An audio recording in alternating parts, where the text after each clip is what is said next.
ഇത് ഏതോ ഒരു റൂട്ടിൽ എൻ്റെ വായിൽ നിന്ന് പോയതാണോ എങ്ങനെയാണോ ഇതാര് പറഞ്ഞു ഒന്നും അറിയില്ല.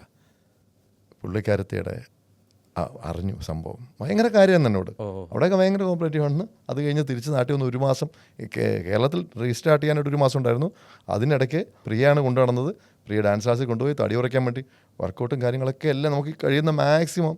ഞാൻ നല്ല ഫിറ്റാണല്ലോ ട്രാക്കുകളൊക്കെ വേണ്ടി നല്ല. അപ്പം അവിടെ റൊമാനി വെച്ചാൽ ഞാൻ രാവിലെ ഓടാൻ പോകുമ്പോൾ എൻ്റെ കൂടെ വരുവായിരുന്നു പുള്ളിക്കാരത്തി. ഇതൊന്നും മനസ്സിൽ വെച്ചില്ല. പക്ഷേ ഞാനൊരു പാര വെച്ചു എന്ന് പുള്ളിക്കാരത്തി ഇവിടെ. കാരണം 2 നായികമാർ വേറെ വന്നു തമിഴിൽ, തെലുങ്കിൽ നിന്ന്. അതൊക്കെ കണ്ടപ്പോഴത്തേക്ക് പുള്ളിക്കാരത്തിയുടെ സ്വഭാവം മാറി. ഇത് ആരോ പാര വെച്ചതാണ്, ഞാനാണിത്, എനിക്കിതൊക്കെ അറിയാമെന്നാണ്. അങ്ങനെ ആരോ പറഞ്ഞു കൊടുത്തു സുധീറാണ് ഇതിൻ്റെ പിന്നിൽ നിൻ്റെ ക്യാരക്ടർ നഷ്ടപ്പെടാനുള്ള കാരണം. അങ്ങനെ എന്നെപ്പറ്റി വളരെ മോശമായിട്ടൊക്കെ ഇവർ പറഞ്ഞു. അതിനെതിരെ ഞാൻ ഈ ഡാൻസ് ക്ലാസ് വെച്ചിട്ട് എന്തിനാണ് നിങ്ങൾ എന്നെപ്പറ്റി ഇങ്ങനെ പറഞ്ഞു കൊടുക്കണം ചോദിച്ചു. നിങ്ങൾ എന്തെങ്കിലും ഞാൻ നിങ്ങൾക്ക് എന്തെങ്കിലും തെറ്റ് ചെയ്തോ?